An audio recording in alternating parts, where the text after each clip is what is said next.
Hello everyone, I hope you all are doing well. Today we are going to discuss about molecular basis of inheritance, chapter number 6.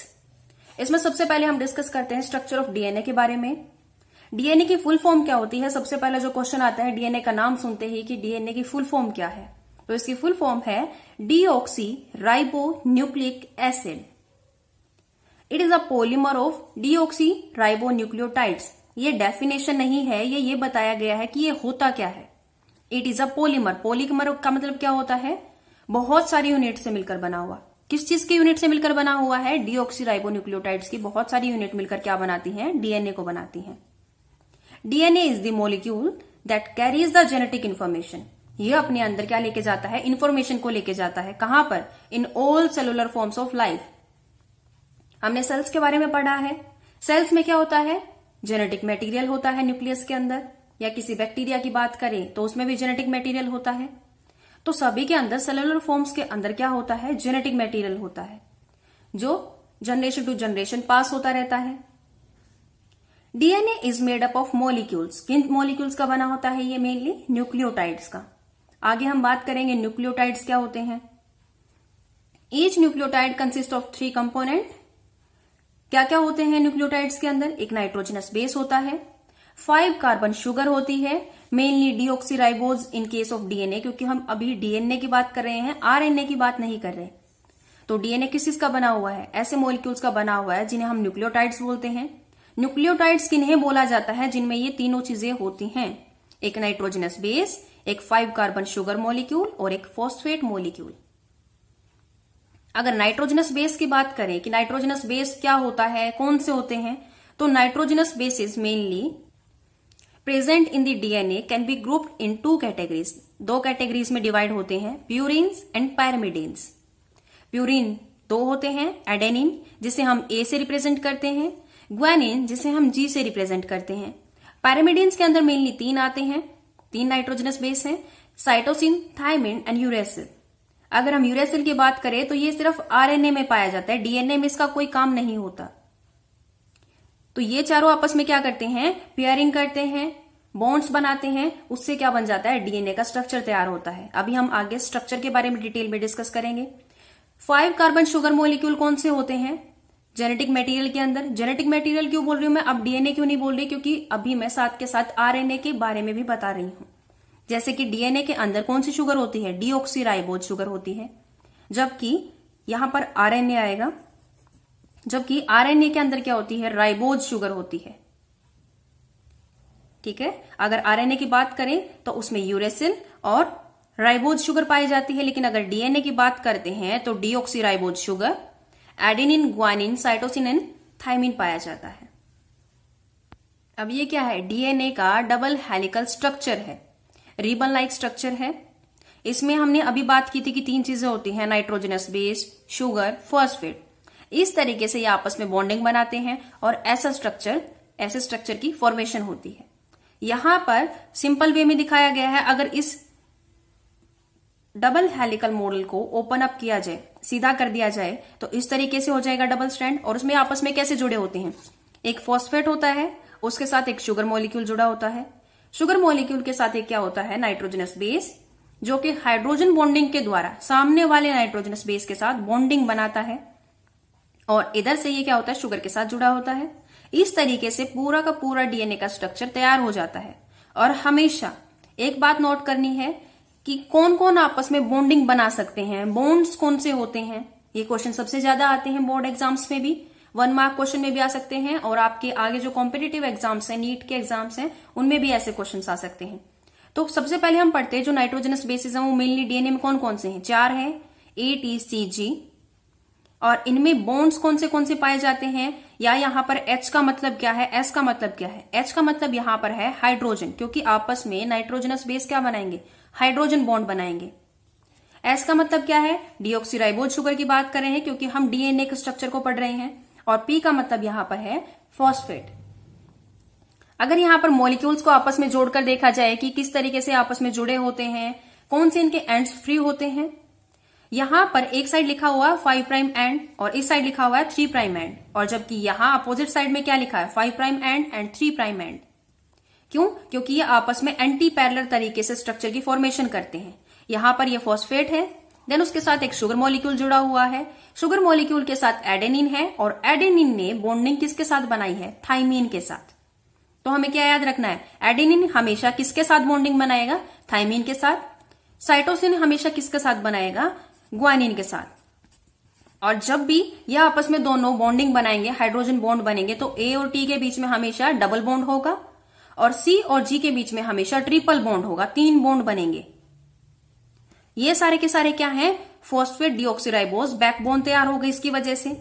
और इस side 5 prime and free होने की वजह से, phosphate का जो 5 prime and है वो फ्री है, इस वजह से इस एंड को क्या बोला गया है? 5 प्राइम एंड। और इस साइड शुगर का 3 प्राइम जो एंड है वो फ्री है, इसीलिए इसे क्या बोला जाता है? 3 प्राइम एंड बोला जाता है। सबसे मेन क्वेश्चन है कि कितने टाइप के बॉन्ड इसके अंदर पाए जाते हैं डीएनए के स्ट्रक्चर के अंदर। मेनली यहां पर 3 टाइप के जो बॉन्ड है वो पाए जाते हैं। एस एंड एन क्यों लिखा गया है? अभी यहां पर बताया था। एस का मतलब क्या था? शुगर थी। एन का मतलब क्या है? Nitrogenous base. जब इन दोनों के बीच में बॉन्ड बनता है, कहां पर है? शुगर और नाइट्रोजनस बेस। अब इन दोनों के बीच में जो बॉन्ड है वो कौन सा है? ग्लाइकोसाइडिक बॉन्ड है, ग्लाइकोसिडिक बॉन्ड है। उसके बाद है नाइट्रोजन बेस, और नाइट्रोजनस बेस के अंदर यहां पर बीच में कौन सा बॉन्ड? यहां पर हाइड्रोजन बॉन्ड है, क्योंकि बीच में ही क्या है? नाइट्रोजनस बेसिस हैं अलग अलग। और लास्ट में है फॉस्फोडाइएस्टर बॉन्ड। कहां पर पाया जाता है? शुगर और फॉस्फेट के बीच में। शुगर फॉस्फेट कहां है? ये शुगर है, और इनके साथ साथ बीच में क्या है? फॉस्फेट ग्रुप है। ये जब आपस में जुड़े होते हैं शुगर के साथ, तो यहां पर कौन सा बॉन्ड होता है? फॉस्फोडाइएस्टर बॉन्ड होता है। आगे अगर हम बात करें फर्दर कि डीएनए के स्ट्रक्चर के बारे में डिटेल्स किसने डिस्कवर किया, तो इसमें मेनली जो साइंटिस्ट इन्वॉल्व थे वो थे Friedrich Miescher. First identified DNA as an acidic substance. उन्होंने क्या बोला था? इसको एसिडिक सब्सटेंस बोला था, कि जो कि न्यूक्लियस के अंदर पाया जाता है, और उसे नाम दिया था न्यूक्लिन। विल्किंसन फ्रैंकलिन ने क्या किया था? Produce x-ray diffraction data. उन्होंने एक्सरे डिफ्रैक्शन डाटा प्रोड्यूस किया था इसका डीएनए के स्ट्रक्चर के लिए, जिसका यूज करके वॉटसन एंड क्रिक ने प्रपोज कर दिया था double helix structure model. Double helical structure model कौन सा था? जो अभी हमने देखा था, ये वाला क्या है? डबल हेलिकल स्ट्रक्चर मॉडल है, जो कि किसने दिया था? वॉटसन एंड क्रिक ने दिया था। किसके बेस पर दिया था? एक्सरे डिफ्रैक्शन, जो कि इन्होंने डिस्कवर किया था, उसके बेस पर इन्होंने स्ट्रक्चर दे दिया, डबल हेलिकल स्ट्रक्चर बोला जाता है। देन एरविन चार्गफ ने क्या किया था? Propose that in double standard DNA ratio है जो ए और टी का और सी और जी का हमेशा सेम रहता है, क्योंकि वो आपस में ही बॉन्डिंग करेंगे, तो उनका नंबर भी कैसा होना चाहिए? सेम होना चाहिए। देन लास्ट है the silent feature of this DNA model are DNA is made up of 2 polynucleotide chains. हमें पता है वो 2 चेन से मिलकर बना होता है। इस तरीके से 2 चेन है आपस में क्या होंगी? स्ट्रक्चर की फॉर्मेशन करेंगी। हेलिकल स्ट्रक्चर होगा, डबल हेलिकल स्ट्रक्चर मॉडल होगा उसका। उसके बाद है 2 chains have anti parallel polarity. उनके आपस में क्या होगी? Anti parallel. एंटी पैरेलल अभी बताया था कि साइड अगर 5 प्राइम है, तो इसका जो चेन का लास्ट एंड वो कौन सा होगा? 3 प्राइम हो जाएगा। और अगर इस साइड 5 प्राइम है, तो इसका जो लास्ट एंड है वो कौन सा हो जाएगा? 3 प्राइम हो जाएगा। 5 प्राइम टू 3 प्राइम, और उसकी अपोजिट कौन सी होगी? 3 प्राइम टू 5 प्राइम। जो अमाउंट है ए प्लस जी का is equal to T and C. यहां पर ए जी टी सी का मतलब तो आप लोगों को पता होगा। अब adenine, guanine, thymine and cytosine, इनके अमाउंट्स क्या होंगे? इन दोनों का आपस में एक दूसरे के इक्वल होगा number. The amount of adenine is equal to the amount of thymine, और ऐसे ही सी और जी का भी। The bases in 2 strands are paired through the hydrogen bond. आपस में किस चीज से जुड़े होते हैं? हाइड्रोजन बॉन्ड से। एडेनिन और थाइमिन के बीच में डबल हाइड्रोजन बॉन्ड होता है, जबकि ग्वानिन और साइटोसिन के बीच में ट्रिपल हाइड्रोजन बॉन्ड होता है। 2 chains are coiled in the right handed fashion. Right handed fashion क्यों बोला गया है? क्योंकि जिस तरीके से कोइल्ड होती हैं वो राइट हैंडेड फैशन होता है। Only A small fraction of DNA is functional in the eukaryotes. जितना भी डीएनए का कंटेंट होता है यूकैरियोट्स के सेल के अंदर, उसमें से कुछ अमाउंट ही, स्मॉल फ्रैक्शन ही डीएनए का फंक्शनल होता है, बाकी सारा क्या होता है? नॉन फंक्शनल होता है। द हेलिक्स इज, अब स्ट्रक्चर के बारे में बताया गया है कि जो ये हेलिक्स था, जो हमने डीएनए का स्ट्रक्चर अभी पढ़ा था, ये वाला, इसमें क्या है? The helix is 20 angstrom is wide, it's 1 complete turn is 34 angstrom long. उसका जो पूरा टर्न होता है वो कितना होता है? 34 angstrom long, and has 10 base pairs. जो आपस में ये दिखाए गए हैं, यहां पर ये क्या होते हैं? 10 बेस पेयर पाए जाते हैं। एक इसके अंदर क्या मिलते हैं? 10 आपस में क्या मिलेंगे? आपस में बने हुए न्यूक्लियोटाइड्स मिलेंगे। And the base pair are 3.4 angstrom apart. जो आपस में बेस पेयर होते हैं इनके बीच में, उनमें कितना कितना डिफरेंस होता है? 3.4 एंगस्ट्रॉम का। उसके बाद हम बात करते हैं central dogma of molecular biology. proposed by Francis Crick, state that genetic information flows from DNA to RNA, RNA to protein. Francis Crick एक साइंटिस्ट थे जिन्होंने बताया था कि जो जेनेटिक इंफॉर्मेशन है वो फ्लो करती रहती है डीएनए से आरएनए में, आरएनए से प्रोटीन के अंदर। अगर डीएनए अपनी ही कॉपी बढ़ाता है, अपने जैसी कॉपी बनाता है, तो उसे क्या बोला जाएगा? उस प्रोसेस को रेप्लिकेशन। अगर डीएनए से एमआरएनए बनता है तो उस प्रोसेस को क्या बोला जाता है? ट्रांसक्रिप्शन। और उस एमआरएनए से प्रोटीन की फॉर्मेशन होती है तो क्या बन जाती है प्रोसेस? ट्रांसलेशन। 3 अलग अलग प्रोसेस हो गई। रेप्लिकेशन का मतलब क्या है? जब डीएनए खुद की कॉपी तैयार करता है। अगर डीएनए से एमआरएनए बनता है तो ट्रांसक्रिप्शन।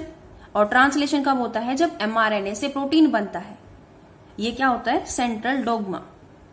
उसके बाद एक इंपॉर्टेंट टॉपिक है packaging of DNA helix. If you calculate the length of DNA in a typical mammalian cell, it is approximately 2.2 meters. 2 meter of DNA is too large to be accommodated in the nucleus with the dimensions of 10 raised to power minus 6. मतलब DNA का जो size है वो ज्यादा हो जाता है और न्यूक्लियस का साइज देखें तो बहुत ज्यादा कम है। इसीलिए डीएनए को पैक करना बहुत ज्यादा जरूरी है ताकि वो उस न्यूक्लियस के अंदर इजिली फिट हो सके। देन हम सबसे पहले बात करते हैं packaging of DNA in prokaryotes. Prokaryotes like E coli, इनके पास वेल डिफाइंड न्यूक्लियस नहीं होता क्योंकि इनका जेनेटिक मटेरियल क्या करता है? फ्री फ्लोट करता है साइटोप्लाज्म में विदाउट एनी न्यूक्लियर मेम्ब्रेन। इनके अंदर क्या पाया जाता है? उस जेनेटिक मटेरियल को क्या बोला जाता है? न्यूक्लियोइड। वो ऐसा रीजन है जहां पर डीएनए पे नेगेटिव चार्ज होता है। किसकी वजह से होता है negative charge? Due to phosphate moiety. ये 1 मार्क में क्वेश्चन आ सकता है कि डीएनए के ऊपर नेगेटिव चार्ज क्यों पाया जाता है? फॉस्फेट मोइटी की वजह से। Is associated with the protein that are positively charge. ये किसके साथ जुड़ जाते हैं? पॉजिटिवली चार्ज प्रोटीन्स के साथ, और क्या बना देते हैं? न्यूक्लियोइड। उसके बाद है packaging of DNA in eukaryotes. Eukaryotes में अगर बात करें, हमने ये तो जान लिया है कि डीएनए के ऊपर नेगेटिव चार्ज है, बट यूकैरियोट्स में ऐसी क्या चीज है जिसकी वजह से उसको इजिली कोइल कर दिया जाता है या पैक कर दिया जाता है? उसके अंदर पाया जाता है हिस्टोन।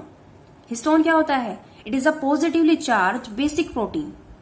यहां भी क्वेश्चन बन सकता है कि हिस्टोन क्या होता है? पॉजिटिवली चार्ज बेसिक प्रोटीन होता है जिसके अंदर कौन से अमाइनो एसिड पाए जाते हैं जिनकी वजह से इसके ऊपर पॉजिटिव चार्ज आता है? आर्जिनिन और लाइसिन। ये भी क्वेश्चन बन सकता है कि किन अमाइनो एसिड्स की वजह से हिस्टोन के ऊपर पॉजिटिव चार्ज होता है और वो बेसिक प्रोटीन होता है? आर्जिनिन और लाइसिन। हिस्टोन मॉलिक्यूल 5 तरीके के होते हैं mainly, H1, H2A, H2B, H3 and H4। यहां पर इस मॉलिक्यूल के अंदर जो यूकैरियोट्स में हेल्प करेगा डीएनए की पैकिंग में, यहां पर ये जो 4 मॉलिक्यूल हैं इनकी 2-2 कॉपी पाई जाती हैं एक ऑक्टामर के अंदर। Histone octamer. ऑक्टामर का मतलब क्या है? जिसके अंदर क्या हो? 8 मॉलिक्यूल हो। तो 4 ये ऐसे मॉलिक्यूल हैं जिनकी 2 कॉपी हैं, 2-2 मॉलिक्यूल हैं, तो ये कितने हो गए? 4। और एक बाहर की तरफ क्या होता है? एक H1 हिस्टोन मॉलिक्यूल होता है। इसके ऊपर ये क्या बना देते हैं? 8 हिस्टोन कोर बना देते हैं सारे मॉलिक्यूल्स आपस में मिलके। यहां पर 8 हिस्टोन कोर के साथ क्या हो जाता है? डीएनए इजिली रैप हो जाता है, इसके चारों तरफ लिपट जाता है, और बाहर की तरफ क्या होता है? H1 हिस्टोन प्रोटीन होता है। वो क्या करेगा? अब डीएनए को यहां पर इजिली पैक होने में मदद करता रहेगा। इस टोटली पूरे को क्या बोला जाता है? न्यूक्लियोसोम बोला जाता है। ए typical nucleosome has 200 base pair of DNA helix. इसमें कितने टोटल बेस पेयर होते हैं? जैसे कि यहां पर अगर देखिए, हमने जाना था डीएनए के स्ट्रक्चर के अंदर एक इसके अंदर क्या कितने पाए जाते हैं? 10 बेस पेयर। तो ऐसे ऐसे 200 बेस पेयर इसके चारों तरफ रैप होते हैं।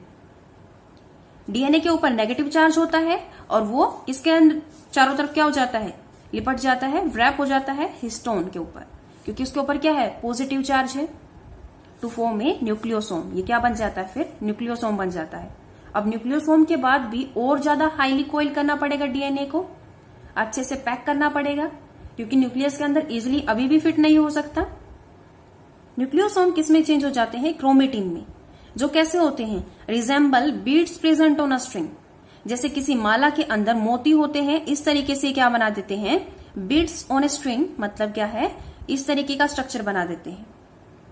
उन्हें क्या बोला जाएगा? क्रोमेटिन थ्रेड बोला जाएगा।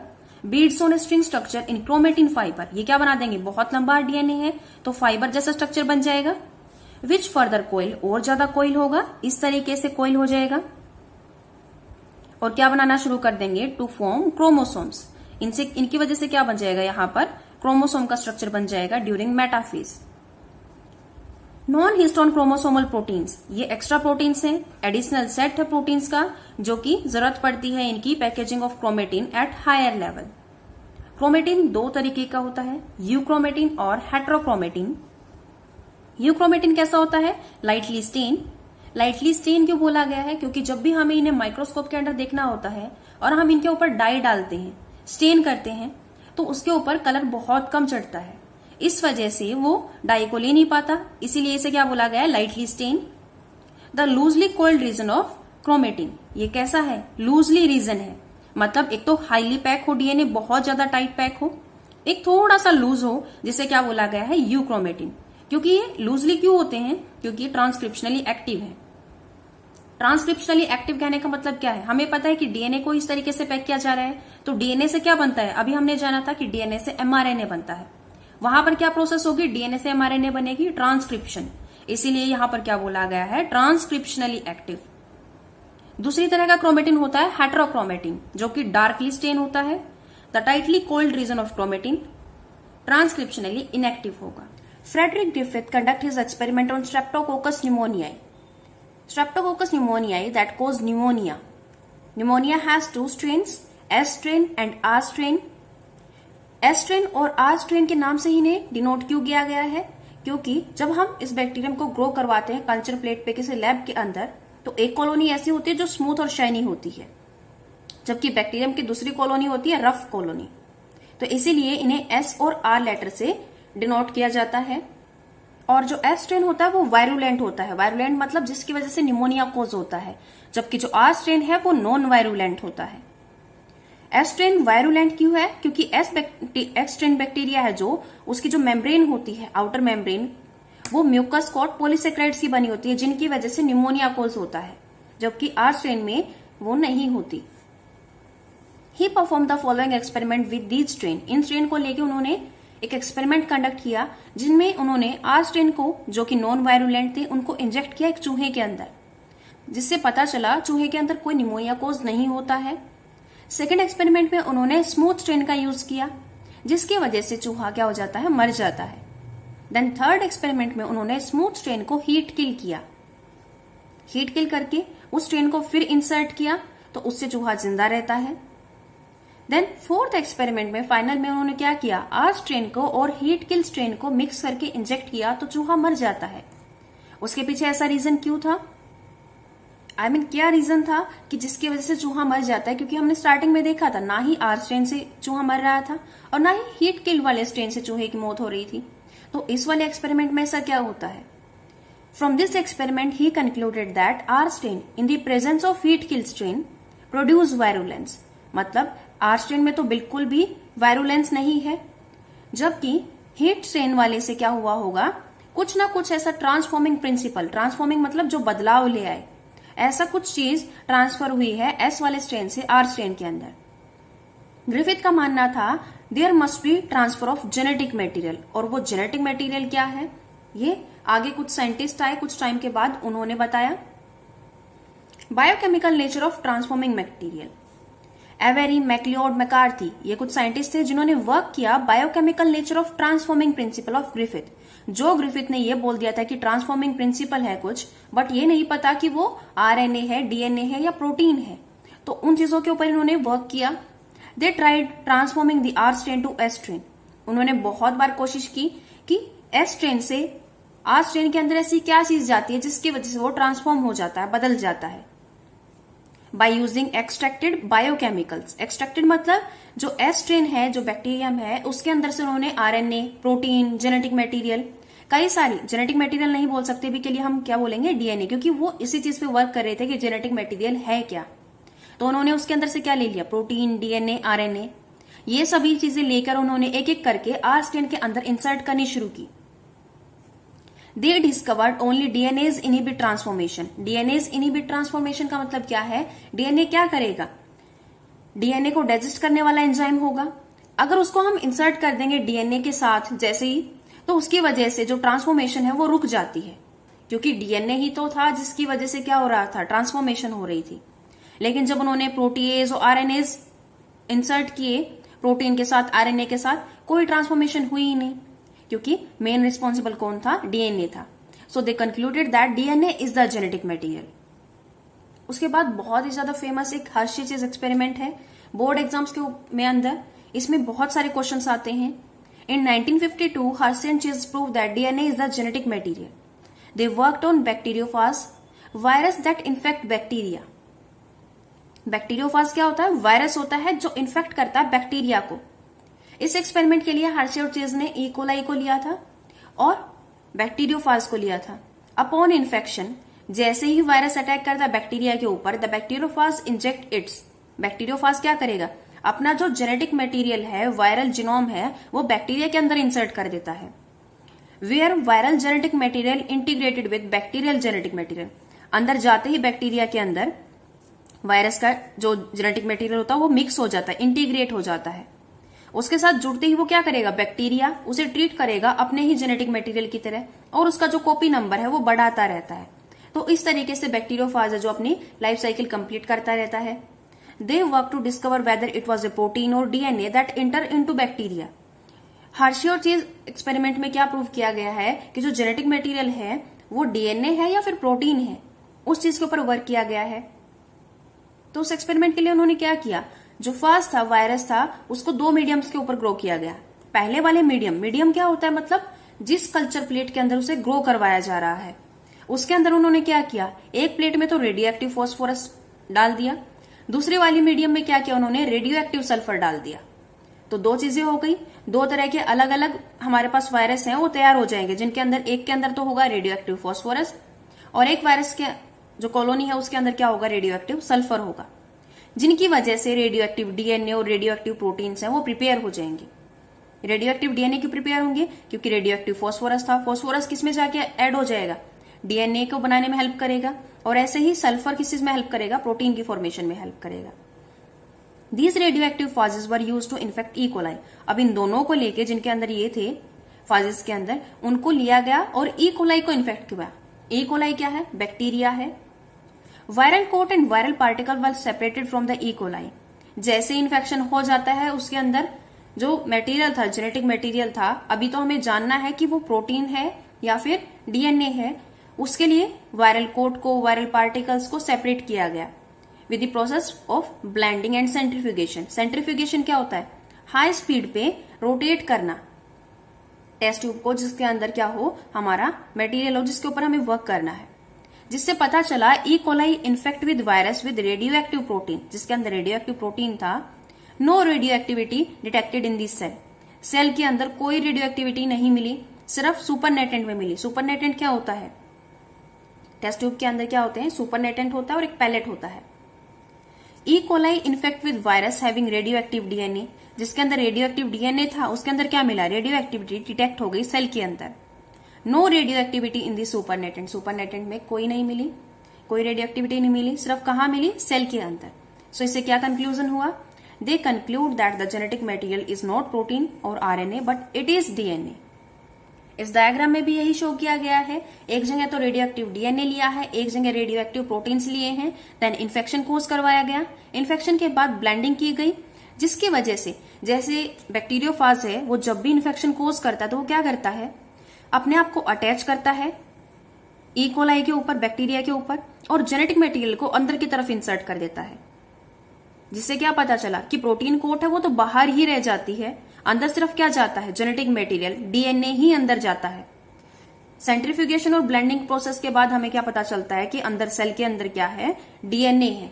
DNA replication, it is a phenomenon in which a duplicate copy of DNA is synthesized. जब भी डीएनए की एक डुप्लीकेट कॉपी तैयार होती है उस प्रोसेस को बोला जाता है DNA replication. During replication, 2 strands of the DNA helix separate and each strand act as a template for synthesizing new complementary strand। जैसा कि इस डायग्राम में दिखाया गया है, सबसे पहले इस प्रोसेस में क्या होता है, डीएनए के जो दोनों स्ट्रैंड हैं वो सेपरेट होना शुरू हो जाते हैं। उसके बाद दोनों स्ट्रैंड्स की ये एक्ट करेगा, जो मेन स्ट्रैंड है, पिंक कलर का जो स्ट्रैंड है, पेरेंटल स्ट्रैंड है, ये एक्ट करेगा एज अ टेम्पलेट, जिसकी कॉपी होने वाली है। आफ्टर कंप्लीशन ऑफ रेप्लिकेशन, जब रेप्लिकेशन की प्रोसेस कंप्लीट हो जाती है, each DNA molecule would have one parental, जैसे कि यहाँ देख सकते हैं कि दोनों स्ट्रैंड्स में एक एक क्या है, पेरेंटल स्ट्रैंड है, and one newly synthesized strand, दूसरे वाला क्या होगा, नया वाला स्ट्रैंड होगा. This method is called semiconservative replication. Semiconservative replication का मतलब क्या होता है, जब भी डीएनए की रेप्लिकेशन होगी उसके बाद, उसके कंप्लीट होने के बाद एक स्ट्रैंड तो क्या होगा, पेरेंट का होगा, और दूसरा स्ट्रैंड जो होगा वो न्यूली सिंथेसाइज्ड स्ट्रैंड होगा. उसी प्रोसेस को बोला गया है semi conservative replication. Half parent का स्ट्रैंड होगा और हाफ वाला न्यूली सिंथेसाइज्ड स्ट्रैंड होगा. इसी चीज को प्रूव करने के लिए कुछ एक्सपेरिमेंट किए गए थे, जिनमें से एक एक्सपेरिमेंट किया गया था मिचेल्सन एंड स्टाल के द्वारा उन E coli. E. coli was grown in a medium containing heavy isotope N15 as the nitrogen source. E. coli को जब ग्रो किया गया एक मीडियम के ऊपर, उस मीडियम में नाइट्रोजन सोर्स के रूप में N15 एक हैवी आइसोटोप होता है नाइट्रोजन का, वो प्रोवाइड किया गया. उसके बाद क्या हुआ, N15 वाज इनकॉर्पोरेटेड इनटू, जब रेप्लिकेशन होगी E. coli के अंदर, क्योंकि जब E. coli डिवाइड करेगा उसके साथ साथ उसका जेनेटिक मटेरियल भी डिवाइड करेगा, तो उसे जरूरत पड़ेगी नाइट्रोजन सोर्स की. तो उसे नाइट्रोजन सोर्स के रूप में N15 दिया गया है, हैवी आइसोटोप दिया गया है, तो वो उसके अंदर क्या हो जाएगा, इनकॉर्पोरेट हो जाएगा उसके जेनेटिक मटेरियल के अंदर, और DNA as well and the DNA become heavy DNA. Then उसका जो डीएनए मिलेगा हमें उसके डिवीजन के बाद, वो कैसा डीएनए होगा, हैवी होगा. जैसा कि इस डायग्राम में दिखाया है, उन्होंने क्या किया, स्टार्टिंग में सबसे पहले N15 दिया था एक मीडियम के अंदर, इस वजह से जो डीएनए है वो कैसा हो गया, हैवी डीएनए हो गया. लेकिन 20 मिनट के बाद क्या किया गया, heavy DNA can be separated, सबसे पहले उसे सेपरेट कर लिया गया from the normal DNA by caesium chloride density gradient centrifugation. ये एक प्रोसेस है जिसके द्वारा उन्होंने क्या किया, ग्रेविटेशनल फोर्स का यूज करके इस हैवी डीएनए को वहां से सेपरेट कर लिया. देन 20 मिनट के बाद उन्होंने क्या किया, then cells were again transferred into a medium with N14. अब उन्होंने क्या किया, नाइट्रोजन सोर्स के रूप में N14 दे दिया, जो हैवी के कंपैरिजन में लाइट है. Samples were taken from this media and there DNA was extracted. इस डायग्राम में देखिए, सबसे पहले उन्होंने क्या किया था, स्टार्टिंग में क्या किया था, N15 डीएनए तैयार हो गया था हमारे पास. देन 20 मिनट के बाद उन्होंने क्या किया था, उस टाइम पर N14 डीएनए दे दिया गया, जिससे हमें क्या मिला, एक हाइब्रिड डीएनए मिला. N15 भी था और N14 भी था, क्योंकि आप लोगों को याद हो स्टार्टिंग में क्या कहा गया था कि जब भी रेप्लिकेशन होगी एक तो पेरेंटल स्ट्रैंड होगा, और नेक्स्ट वाली प्रोसेस में हमने क्या किया था, N14 वाला नाइट्रोजन सोर्स के रूप में दिया था N14, वो क्या कर जाएगा, इसके साथ इनकॉर्पोरेट कर जाएगा. इसीलिए हमारे पास नेक्स्ट डिवीजन में क्या मिला, हमें हाइब्रिड वाला डीएनए मिला है. देन अगेन इसे हम डिवाइड करेंगे N14 के साथ ही, तो उसके बाद हमें क्या मिलेगा, अब इनके साथ साथ N14 N14 N14 N14 चारों के साथ, चारों स्ट्रैंड्स के साथ N14 इनकॉर्पोरेट हो जाएगा, तो हमें ये वाले मिल जाएंगे, जिसमें 2 हाइब्रिड मिलेंगे और 2 वाले कैसे मिलेंगे, लाइट मिलेंगे. इससे क्या ऑब्जर्वेशन में क्या पता चला हमें, जो डीएनए हमने सबसे पहले एक्सट्रैक्ट किया था वो कैसा मिला था, हमें स्टार्टिंग में N15 वाला मिला था, जैसे कि यहाँ पे दिखाया गया है. उसके बाद the DNA extracted after 20 minutes, उसके पास कैसा मिलेगा, हाइब्रिड डेंसिटी वाला मिलेगा. Then DNA extracted after 40 minutes had an equal amount of light and hybrid intensities. इसके पास कैसी होंगी, दोनों ही टाइप के डीएनए मिलेंगे हमें, हाइब्रिड वाला भी मिलेगा और लाइट वाला भी मिलेगा. देन इससे हमें क्या पता चला, from above observation they concluded that the newly synthesized DNA obtain one of its strand from the parent. इससे हमें पता चला कि जब भी एक नया स्ट्रैंड बनता है डीएनए का, तो एक स्ट्रैंड तो होता है पेरेंट का और एक क्या होता है, नया वाला बनता है. इसीलिए रेप्लिकेशन कैसी है, सेमी कंजर्वेटिव है, हाफ पेरेंट्स की बनी होती है डीएनए और हाफ कैसा होता है, न्यूली सिंथेसाइज होता है. इसीलिए इसे कैसा बोला गया, सेमी कंजर्वेटिव बोला गया है. देन उसके बाद है एक important topic, mechanism of DNA replication. इसमें हम मेन पॉइंट्स के बारे में जान लेते हैं कि क्या होता है. डीएनए रेप्लिकेशन हमेशा कहाँ होती है, in the S phase of cell cycle. Cell cycle के एस फेज में होती है. इसमें मेन जो एंजाइम इन्वॉल्व होता है वो होता है DNA dependent DNA polymerase. Main enzyme कौन सा हो गया, डीएनए पॉलीमरेज, जो कि डीएनए डिपेंडेंट है. उसके बाद है रेप्लिकेशन रिक्वायर्स एनर्जी, और सोर्स ऑफ एनर्जी क्या रहेगा, डीएनटीपीज. डीऑक्सी राइबोन्यूक्लियोसाइड ट्राइफॉस्फेट्स, जिन्हें इन शॉर्ट बोला जाता है DNTPs। ये एक दो तरीके से काम करते हैं, एक तो एक्ट करते हैं एज अ सबस्ट्रेट और दूसरा ये एनर्जी प्रोवाइड करवाते हैं रेप्लिकेशन के प्रोसेस के दौरान। DNA replication begins at specific site called the origin of replication. Replication की प्रोसेस जब भी स्टार्ट होती है तो एक पर्टिकुलर साइट पे ही होती है, ये नहीं होता कि डीएनए में किसी भी जगह स्टार्ट हो जाएगी। जहां भी ओरिजिन होता है रेप्लिकेशन का, ये सिर्फ वहीं से स्टार्ट होती है replication. During replication the two DNA strand do not completely open up. दोनों एक साथ क्या नहीं करते, कंप्लीटली ओपन अप नहीं होते, instead A small portion is open up. जैसे कोई एक रस्सी होती है जो एक दूसरे के साथ क्या करती है, नोट लगाई होती है एक दूसरे के साथ, मतलब चारों तरफ से रस्सी देखते हैं आप लोग, इस तरीके से क्या होती है, रस्सी बंधी होती है। तो सबसे पहले क्या होता है, एकदम से वो ओपन अप नहीं होती, वो किसी एक स्पेसिफिक साइट पर क्या होना शुरू हो जाती है, धीरे धीरे इस तरीके से क्या हो जाएगी, एक साइट बना लेगी जहां पर प्रोसेस को स्टार्ट होना है। पूरी एकदम से ओपन अप नहीं होती, यहां से क्या होगा, एक स्पेस बन जाएगा जहां से ये प्रोसेस स्टार्ट हो गई। Instead, a small portion is open up where replication occurs. This site is called replication fork. इसे क्या बोला जाएगा, replication fork बोला जाएगा। DNA polymerase polymerizes the new strand only in one direction, 5 prime to 3 prime. आप लोगों को पता होगा 5 prime to 3 prime, 3 prime to 5 prime, हमने DNA के बारे में पढ़ा था, इस डायग्राम में दिखाया गया है। Therefore, replication occurs smoothly at 3 prime to 5 prime end of DNA. यहाँ दिखाया गया है कि जो न्यूली सिंथेसाइज स्ट्रैंड है वो कहाँ से कहाँ बनेगा, 3 प्राइम टू 5 प्राइम की तरफ बन रहा है, और जो डिसकंटिन्यूअस सिंथेसिस है वो कहाँ से कहाँ हो रही है, 3 प्राइम टू 5 प्राइम पर हो रही है। Continuous replication but occurs discontinuously at 5 prime to 3 prime. The discontinuous fragment so formed are joined by DNA ligase. DNA ligase काम करता है इन स्ट्रैंड्स को आपस में चिपकाने के लिए। जैसे ये ब्रेक, बीच बीच में ब्रेक लेके बन रहे हैं, यहाँ पर कॉन्टिन्यूअस प्रोसेस हो रही है, यहाँ पर डिसकॉन्टिन्यूअस हो रही है, तो इन सभी स्ट्रैंड्स को आपस में चिपकाने के लिए डीएनए लाइगेज क्या करता है, हेल्प करता है। सो ये प्रोसेस थी डीएनए रेप्लिकेशन के बारे में। Transcription is the process of formation of RNA molecule from the DNA. DNA से आरएनए मॉलिक्यूल का बनना ट्रांसक्रिप्शन की प्रोसेस कहलाता है। At a time, only one DNA strand is being transcribed into RNA, where adenine pair with uracil instead of thymine in RNA. Both strands are not copied during transcription because first reason है, if both strands code for RNA, two different RNA molecules and two different proteins would be formed. अगर RNA एक साथ दोनों strands को क्या करता है, copy कर लेता है, दो आरएनए के स्ट्रैंड हो जाएंगे, तो हमारे पास दो डिफरेंट आरएनए के मॉलिक्यूल्स होंगे, जिनकी वजह से दो डिफरेंट प्रोटीन्स की फॉर्मेशन होगी, जिसकी वजह से क्या हो सकता है, आगे की जो प्रोसेस होती है फिनोटाइप, और उसकी फिनोटाइप से मतलब डिफरेंट टाइप के एंजाइम्स बनना, प्रोटीन से एंजाइम बनने के बाद उससे डिफरेंट टाइप के फिनोटाइप क्रिएट होंगे, जिसकी वजह से जो प्रोसेस है वो कॉम्प्लेक्स हो जाती है। Therefore one DNA would end up giving rise to 2 different proteins. Second region है, since 2 RNA produce would be complementary to each other.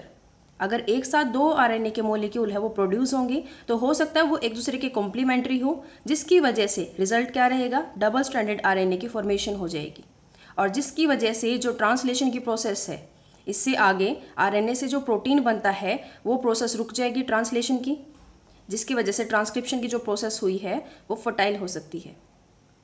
Transcription unit has 3 regions in the DNA, that is promoter which marks the beginning of transcription, और ये किसकी वजह से होता है, RNA polymerase की वजह से होता है। प्रोमोटर पर आरएनए पॉलीमरेज आकर बाइंड हो जाता है, जिसकी वजह से ट्रांसक्रिप्शन की प्रोसेस है वो स्टार्ट हो जाती है। देन सेकंड है structural gene which will undergo transcription. जिस जीन का ट्रांसक्रिप्शन किया जाता है उसे बोला जाता है स्ट्रक्चरल जीन। थर्ड है टर्मिनेटर, जहाँ पर यह प्रोसेस खत्म हो जाती है, where transcription will end. Enzymes involve in transcription, ये बहुत इंपॉर्टेंट है कि इसमें कौन सा एंजाइम इन्वॉल्व होता है ट्रांसक्रिप्शन की प्रोसेस के अंदर, DNA dependent RNA polymerase. The strands of DNA with polarity 3 prime to 5 prime act as template strand, and the DNA strand with polarity 5 prime to 3 prime act as coding strand. अब इस diagram में देखिए, इसमें यहाँ पर क्या दिखाया गया है, 3 प्राइम टू 5 प्राइम की साइड यहाँ पर एक प्रोमोटर बाइंड हुआ है। प्रोमोटर पर क्या होता है, आरएनए पॉलीमरेज आकर बाइंड हो जाता है और यहीं से प्रोसेस स्टार्ट हो जाती है। और किसका ट्रांसक्रिप्शन किया जाता है, स्ट्रक्चरल जीन का, जो ये बीच में रह जाता है, इस जीन का क्या किया जाता है, ट्रांसक्रिप्शन किया जाएगा। और टर्मिनेटर, जहां पर ये प्रोसेस आकर खत्म हो जाती है, जहां से आरएनए पॉलीमरेज है हट जाता है और प्रोसेस है रुक जाती है। इसके बाद है प्रोसेस ऑफ ट्रांसक्रिप्शन, जिसमें फर्स्ट स्टेप होता है इनिशिएशन। इनिशिएशन मतलब जहां से प्रोसेस स्टार्ट होनी है, इनिशिएट होनी है। RNA polymerase binds with the promoter to initiate the process of transcription. Transcription की प्रोसेस को स्टार्ट करने के लिए आरएनए पॉलीमरेज कहाँ आकर बाइंड हो जाता है, प्रोमोटर के ऊपर। देन वहां पर एक सिग्मा फैक्टर होता है जो हेल्प करता है इनिशिएशन में, इस प्रोसेस को स्टार्ट करने में सिग्मा फैक्टर क्या करता है, हेल्प करता है। देन उसके बाद सेकेंड स्टेप होता है इलोंगेशन। आरएनए पॉलीमरेज यूज करता है न्यूक्लियोटाइड ट्राइफॉस्फेट को। न्यूक्लियोटाइड ट्राइफॉस्फेट की वजह से एक्ट करेंगे वो सबस्ट्रेट की तरह, और जिसकी वजह से पॉलीमराइजेशन होगी, जो आरएनए का स्ट्रक्चर है वो बढ़ता रहेगा। देन थर्ड है टर्मिनेशन। रो फैक्टर, यहाँ पर स्टार्टिंग में इनिशिएट कौन करवा रहा था, हेल्प कौन करवा रहा था, सिग्मा फैक्टर। और टर्मिनेशन पर जहाँ पर ये प्रोसेस खत्म होनी है वहाँ पर रो फैक्टर है, वो इंपॉर्टेंट रोल प्ले करता है in termination of RNA synthesis. RNA synthesis जहाँ पर कंप्लीट हो जाती है वहाँ रो फैक्टर इंपॉर्टेंट काम करेगा। एज द आरएनए पॉलीमरेज, जो कि हमारा एंजाइम है, प्रोसीड करेगा to perform elongation, a short stretch of RNA remains bound to the enzyme. As the enzyme reaches the termination region, this nascent RNA falls off and transcription is terminated. ये जितना भी इस paragraph में बताया गया है, इस डायग्राम से आपको इजीली समझ में आ जाएगा कि स्टार्टिंग में आरएनए पॉलीमरेज क्या करता है, प्रोमोटर रीजन पर आकर बाइंड हो जाता है और हेल्प कौन करता है, सिग्मा फैक्टर। उसके बाद ये प्रोसेस स्टार्ट हो जाती है, स्ट्रक्चरल जीन का क्या किया जाएगा, ट्रांसक्रिप्शन किया जाएगा, जिसकी वजह से एक आरएनए है वो प्रोड्यूस होता है। देन वहां पर रो फैक्टर जैसे ही आकर बाइंड होता है, उसका मतलब क्या होता है कि यहाँ से आरएनए पॉलीमरेज को हटना है और ट्रांसक्रिप्शन टर्मिनेशन हो जाएगा। टर्मिनेशन के बाद क्या हो जाता है, एक आरएनए का जो मॉलिक्यूल है वो प्रोड्यूस हो जाएगा। ये जो प्रोसेस है यहीं पर खत्म हो जाती है। इसके बाद हम एक टर्म के बारे में बात करते हैं, जीन। जीन क्या होता है, the DNA sequence which codes for tRNA और आरआरएनए मॉलिक्यूल डिफाइंस ए जीन। डीएनए का एक शॉर्ट सीक्वेंस जो आगे जाकर कोड करेगा टीआरएनए के लिए और आरआरएनए के लिए, मतलब इनकी फॉर्मेशन के लिए हेल्प करेगा। DNA sequence coding for a polypeptide, जो डीएनए सीक्वेंस कोड करता है एक पॉलीपेप्टाइड बनाने के लिए, एक प्रोटीन बनाने के लिए, उसे क्या बोला जाता है, cistron. The structural gene could be of two type, monocistronic और पॉलीसिस्ट्रोनिक। मोनोसिस्ट्रोनिक क्या होते हैं, ऐसा स्ट्रक्चरल जीन जो डीएनए के अंदर प्रोमोटर होता है, देन टर्मिनेटर होता है, यहाँ पर टर्मिनेशन हो जाता है, बीच में स्ट्रक्चरल जीन होता है। उस स्ट्रक्चरल जीन को दो चीज़ों में बांटा गया है कि वो हो सकता है मोनोसिस्ट्रोनिक हो और हो सकता है वो पॉलीसिस्ट्रोनिक हो। इन दोनों का मतलब क्या होगा, अगर ये जो स्ट्रक्चरल जीन है ये मोनोसिस्ट्रोनिक है तो ये कोड करेगा सिर्फ एक पॉलीपेप्टाइड चेन के लिए, जैसा कि हमें देखने को मिलता है यूकैरियोट्स के केस में। अगर ये जीन पॉलीसिस्ट्रोनिक है, codes for more than one polypeptide, यहाँ से एक से ज़्यादा जो आरएनए है वो प्रोड्यूस होंगे, जैसे कि हमें प्रोकैरियोट्स के केस में देखने को मिलता है। अगर हम मोनोसिस्ट्रोनिक की बात करें यूकैरियोट्स के केस में, तो उसके दो पार्ट होते हैं, एक पार्ट होता है एक्सोन और एक होता है इंट्रोन। एक्सोन की अगर हम बात करें, वो क्या रीजन होता है, sequence that code for a particular character, आगे जाकर जिसकी वजह से, जिस आरएनए मॉलिक्यूल की वजह से पर्टिकुलर फिनोटाइप आएगा और जो अपने आप को एक्सप्रेस करके मैच्योर आरएनए में, प्रोसेस्ड एमआरएनए में बदल जाएगा, उसे एक्सोन बोला गया है। जबकि जो इंट्रोन पार्ट होता है, जैसे कि एक आरएनए का पार्ट है, इसमें ऐसे बीच बीच में क्या होते हैं, इंट्रॉन्स होते हैं और ये बीच वाले जो रीजन होते हैं वो एक्सोन होते हैं। इंट्रोन यहाँ पर क्या काम करते हैं, इंटरप्ट करते हैं सीक्वेंस को that do not appear in a mature and process mRNA. जब आगे जाकर इस एमआरएनए को मैच्योर में कन्वर्ट किया जाता है, आगे जाकर बदला जाता है, तो उससे बीच से इंट्रॉन्स को रिमूव कर दिया जाता है, ताकि जो मैच्योर एमआरएनए है वो बनेगा तो उसमें सिर्फ एक्सोन का पार्ट होगा, क्योंकि यही है क्या करेगा, कोड करता है for a particular character. Then उसके बाद एक टर्म है रेगुलेटरी जीन। रेगुलेटरी जीन क्या काम करते हैं, sequences that do not code for anything but have regulatory functions. Regulatory genes क्या करते हैं, रेगुलेशन के लिए कुछ फंक्शंस करते हैं, लेकिन उनका कोई और काम नहीं होता। ना ही वो किसी चीज़ के लिए कोड करते हैं कि उनकी वजह से आगे जाकर कोई फिनोटाइप बनेगा जिसकी वजह से कोई कैरेक्टर है वो प्रोड्यूस होगा, ऐसा कुछ नहीं होता। देन उसके बाद है टाइप्स ऑफ आरएनए। ये 3 टाइप के होते हैं, mRNA, tRNA और rRNA। mRNA का मतलब क्या होता है, मैसेंजर आरएनए, जिससे आप समझ रहे होंगे जो मैसेज ले जाने का काम करता है, जो सर्व करता है as a template for a protein synthesis. Protein कौन सा बनेगा उस चीज़ के लिए क्या करता है, काम करता है। मैसेंजर आरएनए सर्व करेगा एज अ टेम्पलेट, जिसकी वजह से क्या बनता है, अगला प्रोटीन की फॉर्मेशन होती है। टीआरएनए क्या काम करता है, ये ट्रांसफर आरएनए होता है, ट्रांसफर करता है, किस चीज़ को ट्रांसफर करता है, ब्रिंग्स अमाइनो एसिड्स। जब प्रोटीन की फॉर्मेशन होती है तो ये अमाइनो एसिड्स को लेके आता है, और जो ट्रांसलेशन की प्रोसेस है उसमें हेल्प करता है और रीड करता है जेनेटिक कोड को, कि उस mRNA के अंदर क्या कोड दे रखा है उसको रीड करवाने में और अमाइनो एसिड्स को लाने में हेल्प करता है। थर्ड है rRNA, ribosomal RNA। They play a structural role and catalytic role during translation. इसे सिंपल वर्ड से समझ सकते हैं कि ये वर्क बेंच का काम करता है ट्रांसलेशन की प्रोसेस के दौरान, जहाँ पर सारा काम होता है, जिसकी वजह से सारा काम हो रहा है, ये स्ट्रक्चरल रोल का रोल है, प्ले करेगा, कैटालिटिक रोल है वो प्ले करेगा। देन उसके बाद है difference between prokaryotic and eukaryotic transcription. अगर हम प्रोकैरियोट्स की बात करते हैं तो जो आरएनए पॉलीमरेज एंजाइम होता है वो सिर्फ एक ही टाइप का होता है, और तीनों ही टाइप के आरएनए को क्या करता है, कोड करता है तीनों टाइप के आरएनए के लिए एक ही एंजाइम। ट्रांसक्रिप्शन ट्रांसलेशन एक साथ होनी शुरू हो जाती है प्रोकैरियोट्स के केस में। क्यों होता है ऐसा बैक्टीरिया में, क्योंकि वहां पर साइटोसोल और न्यूक्लियस में कोई क्लियर डिमार्केशन नहीं होती। Translation can begin even before transcription is completed. जैसे ही ट्रांसक्रिप्शन कंप्लीट होने को होता है, आरएनए प्रोड्यूस होने को होता है, साथ साथ यहाँ पर ट्रांसलेशन की प्रोसेस हो जाती है। राइबोसोम्स अगर बाइंड हो जाते हैं और उसकी वजह से क्या होना शुरू हो जाता है, साथ साथ प्रोटीन भी बनना शुरू हो जाता है। दोनों प्रोसेस एक साथ स्टार्ट होती हैं। अगर हम यूकैरियोट्स की बात करते हैं तो जो आरएनए पॉलीमरेज है वो 3 टाइप का होता है। आरएनए पॉलीमरेज फर्स्ट विच transcribes rRNA। RNA polymerase second है, वो ट्रांसक्राइब कराता है hnRNA, जिसे mRNA प्रीकर्सर भी बोला जाता है। थर्ड है RNA polymerase third, transcribe tRNA, snRNA और srRNA। यहाँ पर अगर हम बात करें आरएनए पॉलीमरेज सेकंड की कि कैसे क्या प्रीकर्सर होता है hnRNA, the precursor of mRNA that is hnRNA contains both introns and exons. उसमें दोनों होते हैं। उसे फिर मैच्योर किया जाता है कैसे, हमने लास्ट थोड़ी देर पहले बात की थी कि उसमें से इंट्रोन्स को रिमूव कर दिया जाता है, क्योंकि वो पर्टिकुलर कैरेक्टर के लिए रोल प्ले नहीं करते, इसलिए इंट्रोन को रिमूव कर दिया जाएगा। और एक्सोन्स जो बच जाते हैं उन्हें आपस में जोड़ दिया जाएंगे। उस प्रोसेस को बोला जाता है जब इंट्रोन्स को रिमूव कर दिया जाए और जो एक्सोन बचे हैं उनको जोड़ दिया जाए, उस प्रोसेस को बोला जाएगा स्प्लाइसिंग।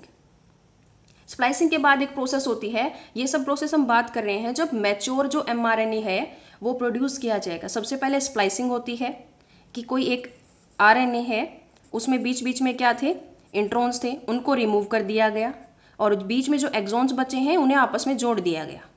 उसके बाद इसकी कैपिंग की जाती है। In this methyl guanosine triphosphate is added to the 5 prime end of hnRNA। यहाँ पर 5 प्राइम एंड पर क्या किया जा रहा है, मिथाइल गोनासाइन ट्राइफॉस्फेट्स को ऐड किया जाता है, इसकी एक कैप बनाई जाती है। ऐसा इसलिए किया जाता है ताकि इसे जब न्यूक्लियस के बाहर भेजा जाए पूरी प्रोसेस होने के बाद तो इसे कोई एंजाइम क्लीव ना कर सके। अगर ये बिना किसी प्रोटेक्शन के, बिना किसी कैप के और टेल के अगर जाएगा तो इसे क्लीव कर दिया जाएगा, कट कर दिया जाएगा। सेकंड है टेलिंग। कैपिंग हो गई, अब इसकी टेलिंग बनानी है ताकि इसको क्या कर सके, प्रिवेंट कर सके ऐसे एंजाइम्स जो इसको क्लीव कर देंगे, कट कर देंगे। In this adenylate residues are added to the 3 prime end of hnRNA। 3 prime end पर क्या किया जा रहा है, पोली ए टेल भी हम बोल सकते हैं। एडिनाइलेट रेजिड्यूज बहुत सारे ऐड कर दिए जाते हैं जिसे पोली ए टेल बोल दिया जाता है। उसके बाद क्या तैयार हो जाता है, मैसेंजर RNA है वो फुली मैच्योर तैयार हो जाता है। एक तरफ उसकी कैप कर दी है, कैपिंग कर दी है, दूसरी तरफ इसकी टेलिंग कर दी है। Fully processed hnRNA now called mRNA, अब इसे mRNA बोल दिया जाएगा, which is transported out of nucleus for translation. Genetic code. Genetic code directs the sequence of amino acids during the synthesis of protein. George proposed that if 20 amino acids are to be coded by 4 bases, then the code should be made up of 3 nucleotides. यहाँ पर 4 का मतलब क्या है, different nucleotides, adenine, thymine, guanine, cytosine. सो 64 क्या हो जाएंगे, total codons की फॉर्मेशन होगी। बट इस तरीके से अगर हम कैलकुलेशन करें तो जो हमारे अमाइनो एसिड्स हैं वो लेस देन 20 होंगे। So the codon was propose to be triplet. So यहाँ से क्या डिस्कस हुआ, genetic code is triplet in nature. Each codon consist of 3 nucleotides position. For example AUG। AUG क्या होता है, इनिशिएशन कोडॉन, मतलब जिसकी वजह से स्टार्टिंग कोडॉन, जिसकी वजह से प्रोसेस है जो ट्रांसलेशन की वो स्टार्ट होती है, प्रोसेस को इनिशिएट करता है। देन नेक्स्ट है Hargobind Khorana. Develop a chemical method to synthesize RNA molecule with defined combination of bases. Nirenberg developed cell-free system for protein synthesis, which developed the code to be DASWORD. Means जो cell free system होगा तो जो protein synthesis हो रही होगी वो हमें easily दिख जाएगी, हमारे लिए इजी होगा प्रोसेस को देखना। नेक्स्ट है codon, sequence of 3 nucleotides that correspond to a specific amino acid or stop signal during protein synthesis. The enzyme known as Sevro-Ochoa enzyme polynucleotide porphyrylase help to polymerize RNA with defined sequence in a template-independent manner. It finally gave rise to the checkerboard for genetic code. So this is checkerboard for genetic codes. यहाँ पर इस side nucleotides लिए गए हैं, then second letter and third letter. इस तरीके से क्या होगा, जो कोडोन्स हैं उनकी फॉर्मेशन होगी। जैसे फर्स्ट है यहाँ से एक लेटर लिया है, देन सेकेंड यहाँ से और थर्ड यहाँ से, तीनों ने मिलकर क्या बनाया है, पहला अमाइनो एसिड की फॉर्मेशन हुई है इसकी वजह से फिनाइल एलानिन। देन ऐसे ही और भी जो बाकी अमाइनो एसिड्स हैं उनकी इस तरीके से क्या है फॉर्मेशन होती है 3 ट्रिपलेट्स की हेल्प से। यहाँ पर 3 स्टॉप कोडॉन से mainly UAA, UAG, UGA. These are act as stop codons. Salient features of genetic code. Code is triplet. 61 codons code for amino acids while 3 are stop codons. 1 codon codes for a single specific amino acids and codons are unambiguous. Means one codon specific a single amino acid only, but later it was found that genetic code is degenerate in nature. But यहाँ पर क्या होता है कि एक ही codon एक amino acid के लिए काम ना करके कई सारे कोडोन्स हैं वो एक अमाइनो एसिड के लिए काम करते हैं। जैसे आइसोल्यूसिन के लिए 3 साइनोनिमस कोडोन्स होते हैं, मिथियोनिन और ट्रिप्टोफैन के लिए 2 कोडोन्स होते हैं। ऐसे ही ल्यूसीन, सीरीन, आर्जिनिन के लिए 6 कोडोन्स होते हैं। Codons are degenerate since some amino acids are coded by more than 1 codon. Genetic code is universal, so 1 codon codes for same amino acid in all species. Codons are read continuous. AUG has dual function. Code for methionine and act as start codon or initiation codon. Effect of mutation on genetic code. Mutation includes insertion, deletion and rearrangements. A change in the single base pair cause point mutation. एक single base pair में change आना point mutation कहलाता है। For example sickle cell anaemia in the gene coding for the beta globulin chain of hemoglobin. As a result, glutamate in the normal protein get converted to valine in the sickle cell. Insertion or deletion of a single base pair disturb the entire reading frame in mRNA. Such mutations are called frame shift mutation. First mutation क्या थी, single base pair की। ये क्या है, frame shift mutation. Frame shift mutation hold the proof of the fact that codon is triplet because if we insert 3 or multiple of 3 bases followed by the deletion of same number of bases, then the reading frame will be remain unaltered. In translation, सबसे पहले हम बात करेंगे structure of tRNA के बारे में। tRNA is an adapter molecule. On one hand, it reads the genetic code and on the other hand, it binds to the specific amino acids. ये कैसे काम करता है, tRNA के पास एंटीकोडोन्स लूप पाए जाते हैं, जैसे कि यहाँ दिखाया गया है, that has base is complementary to the mRNA code. नीचे की तरफ ये क्या है, रेड कलर का mRNA है। Amino acid acceptor end where it binds to the corresponding amino acid. यहाँ से कोडोन्स को रीड कर कर एंटीकोडोन्स की हेल्प से ऊपर की तरफ क्या किया जाता है, अमीनो एसिड एक्सेप्टर एंड पाया जाता है, जहाँ पर अमीनो एसिड्स आकर बाइंड हो जाते हैं और एक पेप्टाइड चेन की फॉर्मेशन करते हैं। सबसे पहले इनिशिएशन टीआरएनए बाइंड होता है इस एमआरएनए के ऊपर आकर। This tRNA is essential for initiation of translation. Translation की प्रोसेस को स्टार्ट करने के लिए सबसे पहले इनिशिएशन टीआरएनए आता है, जिसके पास AUG नाम का एंटीकोडोन लूप पाया जाता है। AUG क्या करेगा, इनिशिएट करेगा, प्रोसेस को स्टार्ट करेगा। There are no tRNA for stop codon. Process को स्टॉप करने के लिए कोई टीआरएनए नहीं होता। सो सबसे पहले प्रोसेस कहाँ से स्टार्ट होती है, ट्रांसलेशन की प्रोसेस स्टार्ट होती है एमआरएनए के आने से। जो एमआरएनए है वो कंटेन करता है जेनेटिक इंफॉर्मेशन को, which is translated into the amino acid sequence with help of tRNA. TRNA क्या करता है, एमआरएनए की जेनेटिक इंफॉर्मेशन को रीड करता है और प्रोसेस को फर्दर आगे प्रोसीड करता है। Amino acids are polymerized to form a polypeptide and joined by peptide bond. Polypeptide chain की फॉर्मेशन होगी जिसके अंदर बॉन्ड्स पाए जाते हैं, peptide bond. First stage in translation is amino acylation of tRNA. सबसे पहले क्या स्टेप रहेगा, अमीनो एसाइलेशन। ये क्या होता है, amino acids are activated in the presence of ATP. ATP की प्रेजेंस में अमीनो एसिड्स है वो एक्टिवेट हो जाएंगे और उन्हीं की वजह से क्या होगी, पॉलीपेप्टाइड चेन की फॉर्मेशन होगी and are link to their corresponding tRNA. इनमें अगला स्टेप रहेगा राइबोसोम का। राइबोसोम क्या होते हैं, एक वर्क बेंच की तरह काम करते हैं ट्रांसलेशन की प्रोसेस में। वर्क बेंच क्या करता है कि इनके लिए एक स्पेस क्रिएट करता है, जहां पर सबसे पहले क्या होगा, राइबोसोम की 2 सब यूनिट होती हैं, एक लार्ज सब यूनिट और एक स्मॉल सब यूनिट। जैसे कि स्ट्रक्चर में दिखाया गया है, नीचे की तरफ क्या है, स्मॉल सब यूनिट है और ऊपर की तरफ क्या है, एक लार्ज सब यूनिट है। स्मॉल सब यूनिट के ऊपर आकर एक क्या करता है, एमआरएनए बाइंड हो जाता है, कॉन्टैक्ट में आ जाता है। वहीं से प्रोसेस से इनिशिएट हो जाती है, स्टार्ट हो जाती है ट्रांसलेशन की।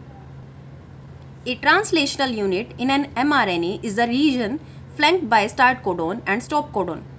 ट्रांसलेशन में एमआरएनए की एक यूनिट होती है, एक रीजन होता है जिसे स्टार्ट किया जाता है और कहाँ पर स्टॉप किया जाता है, वो एक पर्टिकुलर कोडोन होता है। जबकि जो एक्स्ट्रा होता है एमआरएनए, यहाँ से यहाँ तक अगर रीड किया जाएगा तो जो एक्स्ट्रा बच जाता है उसे बोला जाता है यूटीआर। यूटीआर क्या होते हैं, अनट्रांसलेटेड रीजन। ये तो हो गई ट्रांसलेटेड क्योंकि इनकी ट्रांसलेशन की प्रोसेस हो गई। जो एक्स्ट्रा होता है बाहर की तरफ वो क्या होते हैं, यूटीआर होते हैं। UTR are the regions on mRNA that are not themselves translated, जो ट्रांसलेट नहीं किए जाते but are required for the efficient translation process. They may present before start codon or after stop codon. Stop codon के बाद present होते हैं और start codon से पहले की तरफ प्रेजेंट होते हैं। After activation of amino acids, translation start with its 3 steps. सबसे पहला होता है initiation. Initiation means इनिशिएट करना, स्टार्ट करना।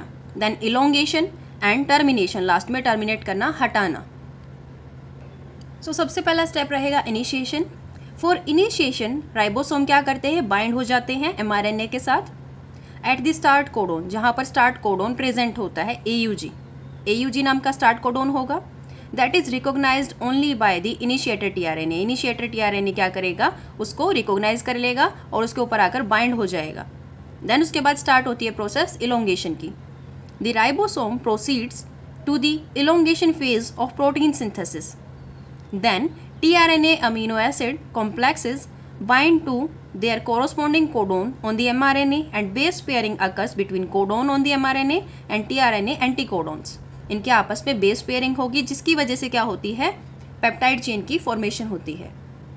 उसके बाद उस प्रोसेस को फर्दर आगे बढ़ाने के लिए टीआरएनए मूव करता रहता है कोडोन से कोडोन के ऊपर ऑन दी एमआरएनए, जहां तक उसे रीड करना है and amino acids are added 1 by 1। Last step होता है टर्मिनेशन का। At the end a release factor binds to the stop codon. Stop codon के ऊपर आकर एक रिलीज फैक्टर बाइंड हो जाता है जहाँ से टर्मिनेशन स्टार्ट हो जाता है, terminating translation and releasing complete polypeptide from the ribosome. वहाँ से जो पॉलीपेप्टाइड की फॉर्मेशन हुई है वो राइबोसोम से हटा दी जाती है और राइबोसोम की जो दोनों सब यूनिट थी वो सेपरेट हो जाती है। जीन एक्सप्रेशंस का रेगुलेशन कैसे होता है? ट्रांसक्रिप्शनल लेवल पर, processing level, transport of mRNA from nucleus to cytoplasm and translational level. In addition, metabolic, physiological और environmental conditions regulate करती हैं expression of genes को। Expression of genes coding for enzyme is required only when substrate for that enzyme is available।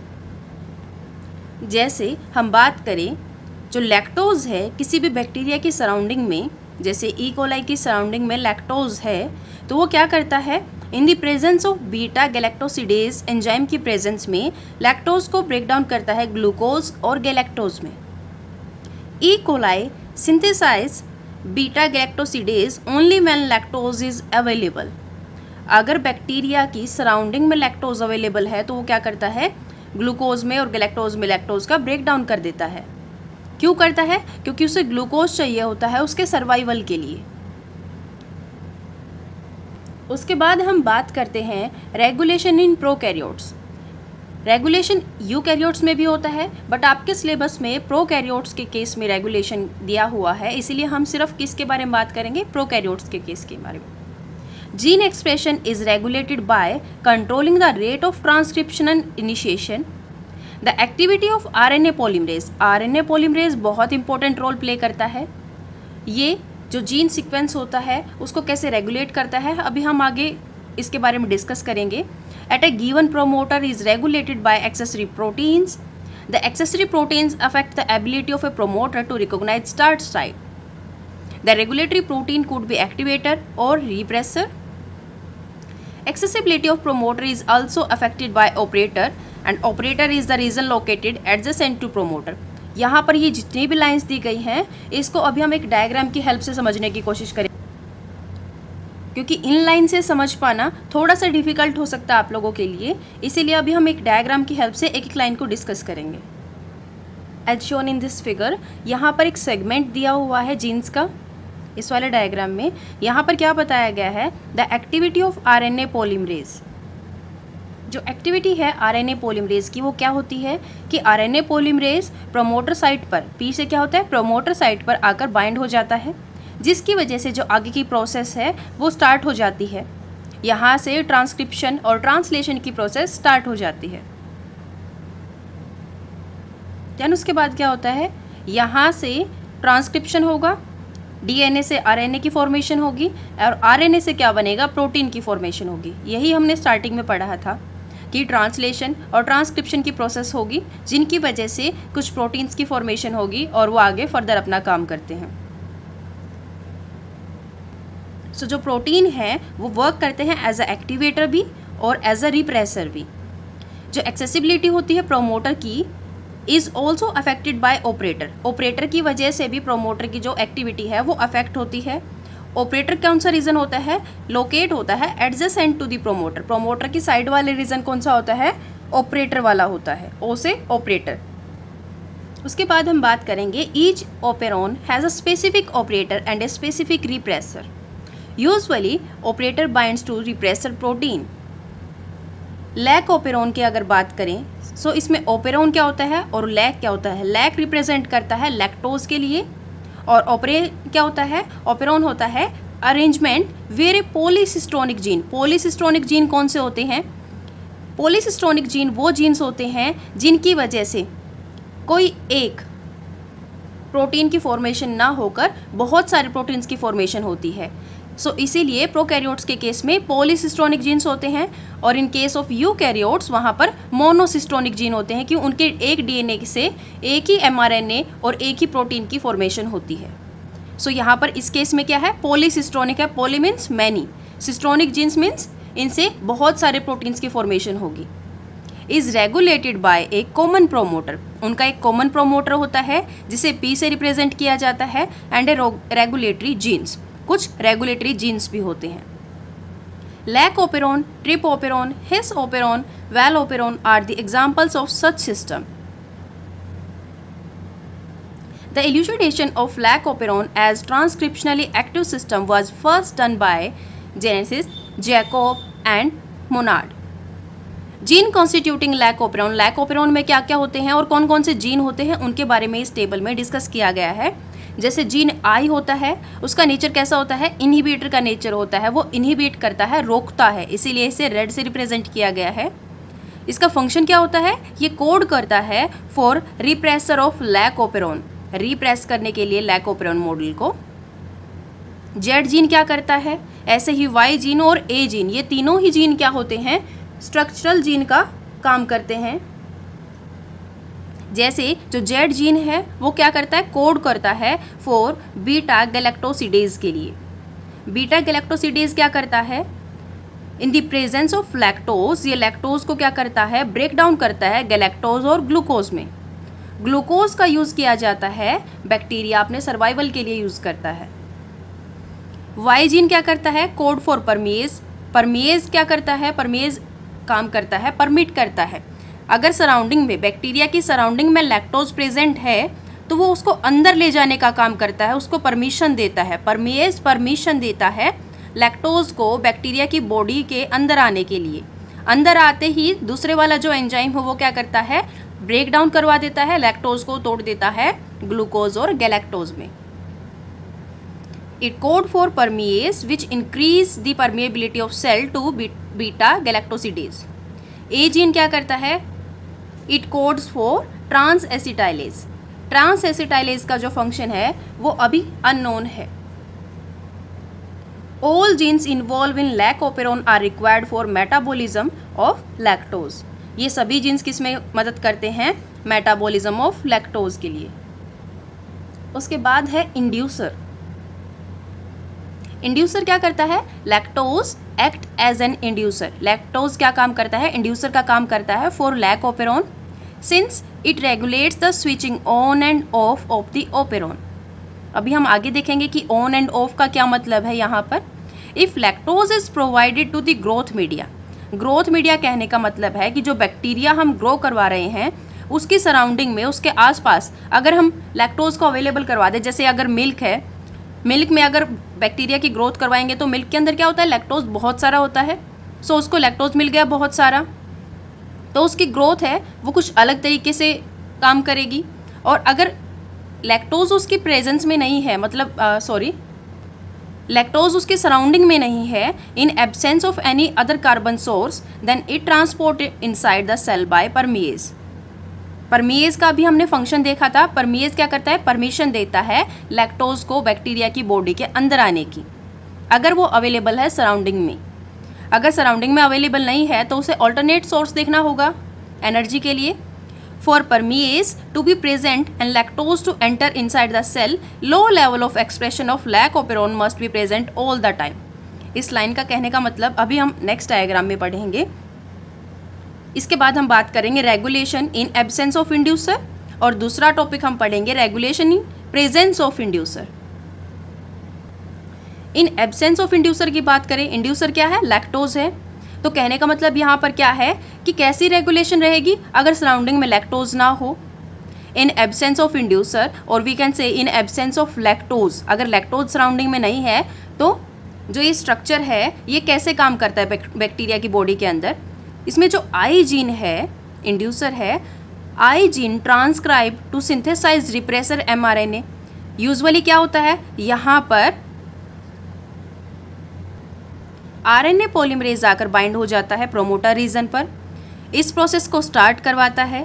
यहाँ से repressor mRNA की formation होगी, repressor mRNA से protein की फॉर्मेशन होगी, उस प्रोटीन को नाम दिया गया है रिप्रेसर, और रिप्रेसर सीधा जाकर बाइंड हो जाता है ऑपरेटर के साथ। ऑपरेटर हमेशा एडजेसेंट मिलेगा प्रोमोटर के साथ। ये इस प्रोसेस को यहाँ पर स्टार्ट करने से रोकता है, क्योंकि प्रोमोटर क्या करता है, आगे जो तीन जीन है, जेड जीन, वाई जीन और ए जीन, इनको आगे प्रोसेस को स्टार्ट करने नहीं देता। ऑपरेटर क्या कर देगा, इसको रोक देगा यहीं पर, क्योंकि यहाँ पर रिप्रेसर आकर बाइंड हो गया है ऑपरेटर के साथ। So repressor binds to the operator and prevent RNA polymerase. यहाँ पर अब आरएनए पॉलीमरेज आ जाएगा बट प्रोसेस को स्टार्ट नहीं करवा पाएगा, लेकिन यहाँ पर अभी हमने एक लाइन पढ़ी थी, for permease to be present and lactose to enter inside the cell, low level of expression of lac operon must be present all the time. मतलब ये इसको कंप्लीटली नहीं रोक पाएगा कि यहाँ से बिल्कुल ही इसका जीन का एक्सप्रेशन ना हो पाए। यहाँ से हर टाइम थोड़ा थोड़ा सा क्या होता रहता है, ट्रांसक्रिप्शन ट्रांसलेशन की जो प्रोसेस है इन तीनों जीन से होती रहती है।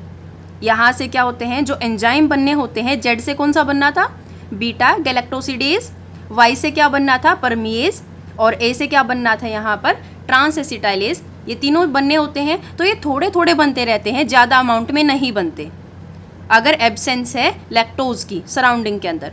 इन केस अगर उन्हें थोड़ा बहुत मिल जाता है तो वो क्या करते हैं, आगे इस प्रोसेस को स्टार्ट जरूर करते हैं।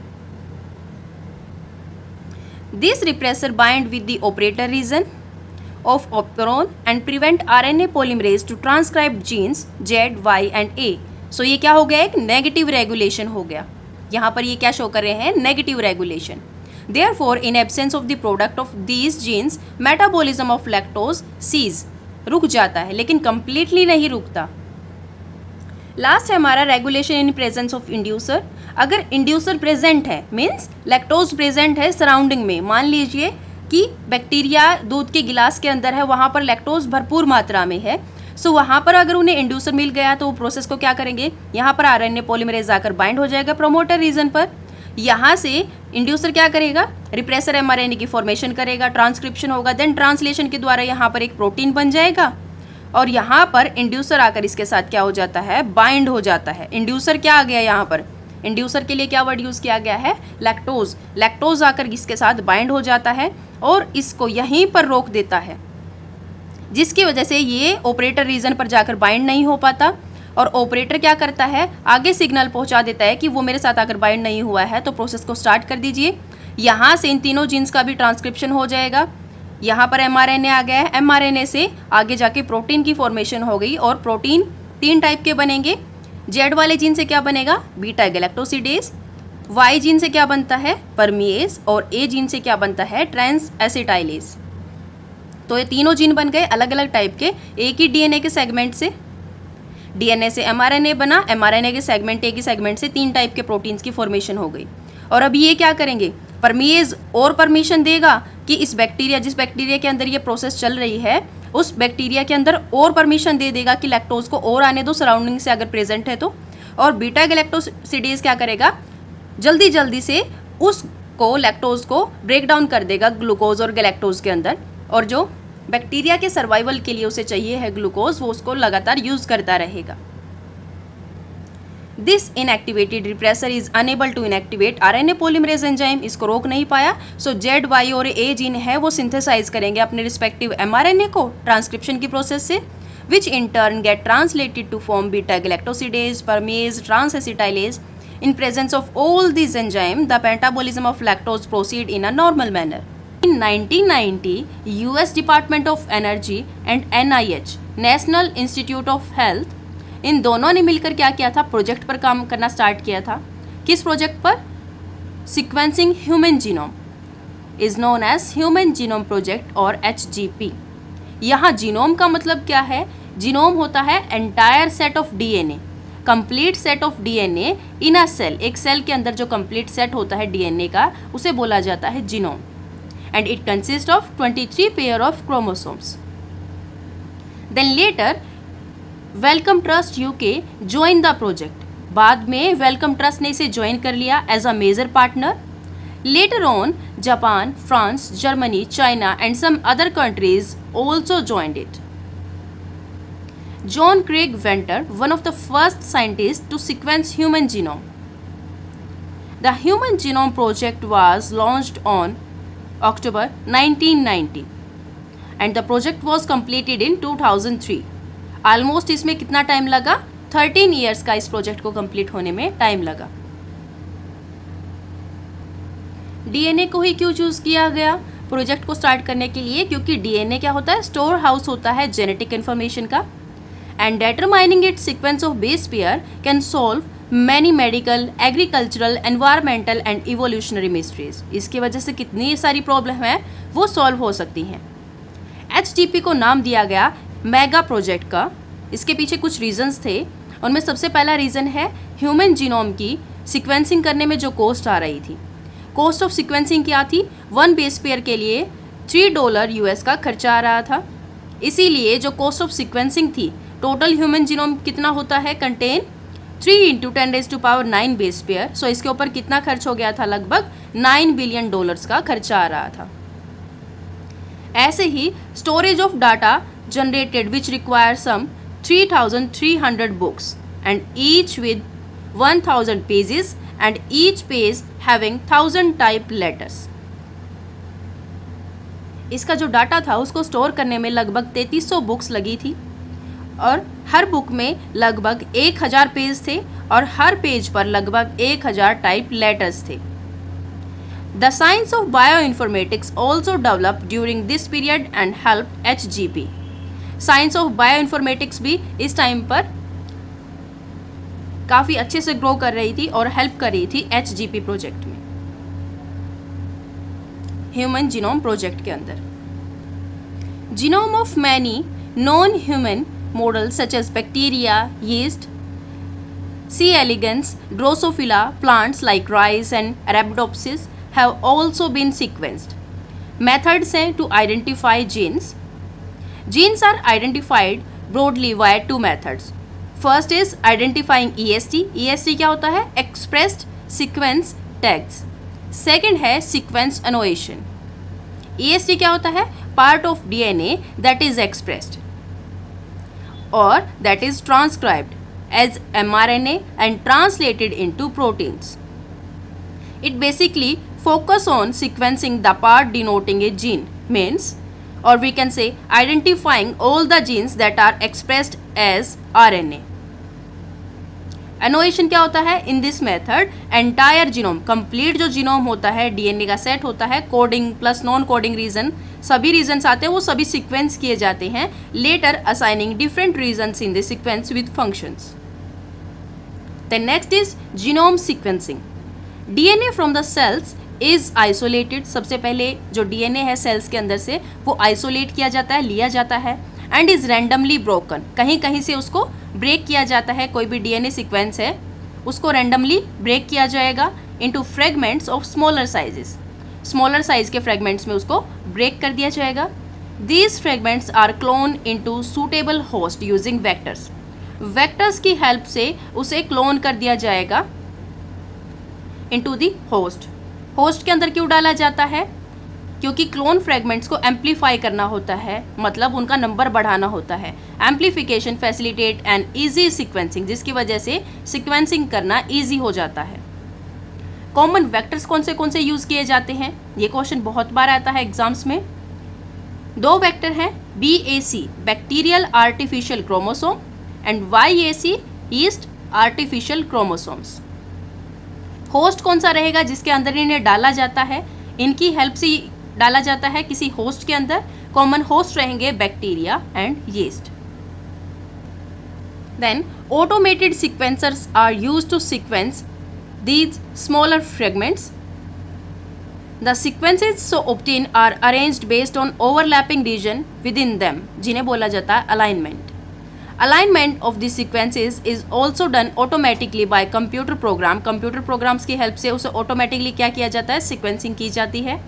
Then these sequences are annotated and assigned to each chromosome। उसके बाद है preparation of genetic and physical maps on genome. वो 2 चीज़ों की हेल्प से किया जाता है। फर्स्ट है रिस्ट्रिक्शन पॉलीमॉर्फिज्म। ये क्या होता है? स्पेशलाइज एंजाइम होते हैं, जैसा कि रिस्ट्रिक्शन एंडोन्यूक्लियेज होता है। ये क्या करता है? Are use to cut the genome at specialize site. जहाँ से हमें जीनोम पर DNA पर कट लगाना होता है उसके लिए क्या चीज़ यूज़ की जाती है? एंजाइम्स का यूज़ किया जाता है, वो है restriction endonucleases. Recognition site and maps are prepared based on it. इसी के बेस पर रिकॉग्निशन साइट एंड मैप तैयार किए जाते हैं। देन उसके बाद है micro satellites. These are repetitive DNA sequence. Then next is observation from HGP। क्या क्या ऑब्जर्व हुआ हमें ह्यूमन जीनोम प्रोजेक्ट से? ह्यूमन जीनोम के अंदर कितने बेस पेयर्स होते हैं? 3 × 10⁹ nucleotide basis an average gene consist of 3000 basis. The size of gene very करता है और सबसे लार्जेस्ट जीन जो पाया गया है वो है डिस्ट्रोफिन, जिसके अंदर 2.4 मिलियन बेसिस पाए जाते हैं। Total number of genes in human genome कितने हैं? 30,000। Over 50% of the discovered gene, जितने टोटल जीन डिस्कवर्ड किए गए हैं, हैव अननोन फंक्शन, उनके फंक्शन ही अननोन है। And less than 2% of genome is coding. Coding means जिनसे आगे ट्रांसलेशन की प्रोसेस होती है, जिनसे आगे जाके प्रोटीन्स की फॉर्मेशन होती है। Large portion of genome consist of repeating sequencing. जो हमारा जीनोम है टोटल, उसमें ज़्यादा नंबर किसका है? रिपीटिंग सीक्वेंस का है, कि सेम सीक्वेंस बार बार रिपीट होता रहता है। Repetitive sequence have no coding function, उनके कोई फंक्शंस नहीं होते, वो सिर्फ एक बल्क तैयार करते हैं। They are repeated over 100 to 1000 time. वो अपने आप को रिपीट करते रहते हैं। जैसे कोई भी डीएनए है, उसमें कोई पर्टिकुलर पोर्शन है, बेसिस हैं, वो बेसिस क्या करते रहते हैं? अपने आप को रिपीट करते रहते हैं, सेम सीक्वेंस। और इसी की वजह से क्या होता है, इतने सारे न्यूक्लियोटाइड बेसिस हैं, वो हमें देखने को मिलते हैं। Repetitive sequence have no coding function, उनका कोई कोडिंग फंक्शन नहीं होता। They are repeated over 100 to 1000 times. They may have a role in evolution and chromosome structure and dynamics. उनका मे भी रोल हो सकता है, इवोल्यूशन में हो, क्रोमोसोम स्ट्रक्चर में कोई रोल हो, वो अभी तक हमारे लिए अननोन फंक्शन है। अभी तक हमने उनके फंक्शंस के बारे में डिस्कवरी नहीं कर पाए हैं। क्रोमोसोम विद मोस्ट जीन, यहाँ से क्वेश्चन कई बार आते हैं कॉम्पिटिटिव एग्जाम्स के अंदर कि क्रोमोसोम कौन सा है जिसके अंदर सबसे ज़्यादा जीन पाए जाते हैं? वो है क्रोमोसोम नंबर 1, जिसके पास कितने जीन हैं? 2968।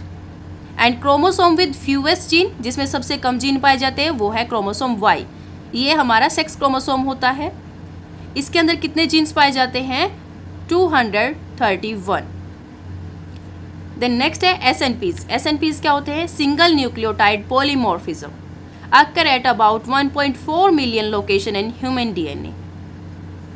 They are believed to have significance in explaining disease and evolutionary history of human beings. Then इसके बाद है application and future challenges। क्या क्या future challenges हो सकते हैं, क्या क्या इसके use हो सकते हैं हमारे लिए? सबसे पहला है disorders. More than 1200 genes are responsible for common human cardiovascular diseases, endocrine diseases like diabetes, neurological disorders like Alzheimer, cancers and many more.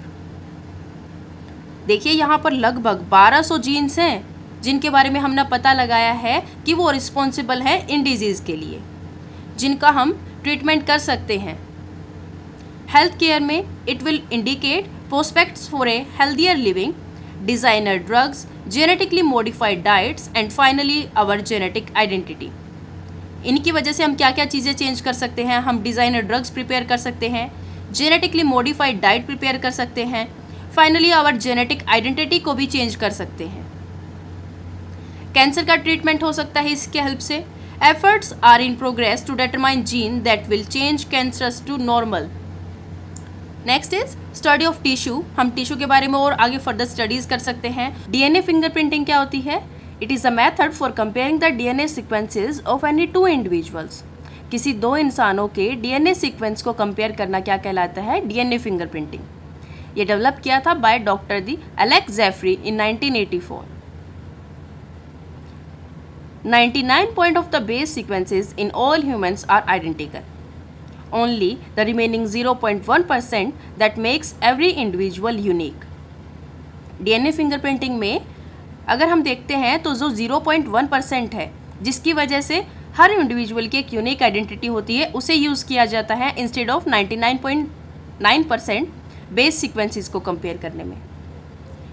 Because it is really difficult and time-consuming task to sequence and compare all the entire genome 3 × 10⁻⁹ bases in two individuals. So instead of considering the entire genome, हम क्या करते हैं? Certain specific reasons होते हैं जिन्हें बोला जाता है repetitive DNA sequences, उनका यूज़ किया जाता है comparative study के लिए। यहाँ पर जो repetitive DNA sequences क्या होते हैं? Short stretch होते हैं जो कि repeat हो सकते हैं many times। जैसे कि DNA सीक्वेंस है जो वो है AGAC। ये एक रिपीटेटिव डीएनए सीक्वेंस है, शॉर्ट स्ट्रेच है डीएनए का। ये हो सकता है 6 to 7 टाइम रिपीट्स हो रहा हो या 8 टाइम रिपीट्स हो रहा हो। हर ह्यूमन के अंदर रिपीटेटिव डीएनए सीक्वेंस अलग अलग होते हैं। जो 0.1% होता है डीएनए का पार्ट, वो क्या होता है, सबके अंदर यूनिक होता है। जैसे मेरे अंदर ये सीक्वेंस मिल रहा है और ये सीक्वेंस हो सकता है 10 बार रिपीट कर रहा हो दोबारा से, AGAC S, इस तरीके से ये बार बार अपने आप को रिपीट कर रहा हो। इसीलिए इन्हें क्या बोला जाता है, रिपीटेटिव डीएनए सीक्वेंसेस। बेसिस क्या है डीएनए फिंगरप्रिंटिंग के?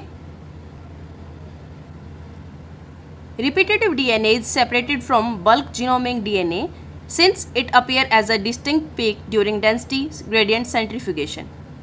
अगर हम कंप्लीट डीएनए को सेंट्रीफ्यूज करते हैं सेंट्रीफ्यूगेशन मशीन में, ये क्या है, एक सेंट्रीफ्यूगल ट्यूब है। अगर इसके अंदर कंप्लीट डीएनए का जो जीनोम होता है, उस जीनोम को हम सेंट्रीफ्यूगेशन वाली मशीन में सेंट्रीफ्यूज करते हैं, तो वहाँ पर क्या होता है, कुछ तो पार्ट आता है बल्क जीनोम डीएनए का, जो कि लगभग होता है 99.9%, और कुछ जो पार्ट आता है 0.1%, उन्हें बोला जाता है सैटेलाइट डीएनए। और we can say repetitive DNA sequences होते हैं जिन्हें बोला जाता है सैटेलाइट डीएनए।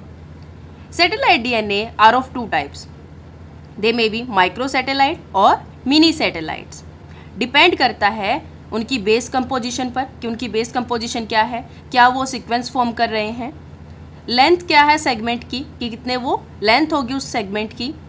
थर्ड है नंबर ऑफ रिपीटेटिव यूनिट्स का, कि ये कितनी बार रिपीट कर रहे हैं। सो जब भी इनकी सेंट्रीफ्यूगेशन करने के बाद जब भी हम पीक चेक करते हैं, तो वहाँ पर 2 तरीके की पीक आती है। एक तो मेजर पीक आती है जिसमें बोला जाता है बल्क डीएनए की पीक होगी, और दूसरी होती है स्मॉलर पीक, जो कि क्रिएट होती है किसकी वजह से, सैटेलाइट डीएनए की वजह से। Satellite DNA do not code for proteins but have a major role to play in DNA fingerprinting. Satellite DNA का यूज किस में किया जाता है, डीएनए फिंगरप्रिंटिंग में किया जाता है। Polymorphism is actually a result of mutation. Mutation के रिजल्ट की वजह से ही पॉलीमॉर्फिज्म देखने को मिलता है। पॉलीमॉर्फिज्म क्या है, poly means many and morphism word is related to morphology. अलग अलग मॉर्फोलॉजी देखना, वो किसकी वजह से होता है, म्यूटेशंस की वजह से होता है। अगर वो जर्म सेल्स में हो जाती हैं, जर्म सेल क्या होती हैं, वो सेल्स जो अगली जनरेशन में पास ऑन होती हैं थ्रू सेक्सुअल रिप्रोडक्शन। अगर जर्म सेल में म्यूटेशन आ जाती है तो उन्हीं की वजह से क्या होता है, it give rise to polymorphism. In other word an inheritable mutation inherit हो गई है क्योंकि जर्म सेल में है। So if observed in higher frequencies, अगर उसमें हायर फ्रीक्वेंसीज हैं तो पॉपुलेशन क्या कहलाती है, is known as polymorphism. Polymorphism arise normally in non coding sequences because mutation in non-coding sequences do not affect an individual's reproductive ability. उसके बाद है techniques for DNA fingerprinting. First of all DNA को extract किया जाता है। कहाँ कहाँ से सैंपल लिए जाते हैं, ब्लड से लिए जा सकते हैं, semen, skin, follicle, root of hair. Then उस डीएनए को एक्सट्रैक्ट करने के बाद isolation extraction of DNA, second step रहता है, उसको डाइजेस्ट करवाया जाता है, ब्रेक डाउन करवाया जाता है उसका by the help of restriction endonuclease. Restriction endonuclease क्या कर देगा, उस पर कट्स लगा देगा, उसको डाइजेस्ट कर देगा। देन थर्ड स्टेप क्या होता है, separation of DNA fragments by gel electrophoresis. Gel electrophoresis पे क्या किया जाता है, डीएनए को सेपरेट किया जाता है अलग अलग बैंड्स में। वहाँ पर क्या होगा, जो हैवी बैंड्स होंगे वो पीछे रह जाते हैं और चार्ज के बेसिस पर उन्हें क्या किया जाता है, सेपरेट किया जाता है, gel electrophoresis. Then next step क्या रहता है, fragments separated on electrophoresis gel are blotted on a synthetic membrane such as nylon और nitrocellulose. This technique is called southern blotting. Gel electrophoresis में तो सेपरेट होते हैं according to size and molecular weight. Then उनको क्या किया जाता है, इसके ऊपर नायलॉन की एक शीट है जो वो चिपका दी जाती है।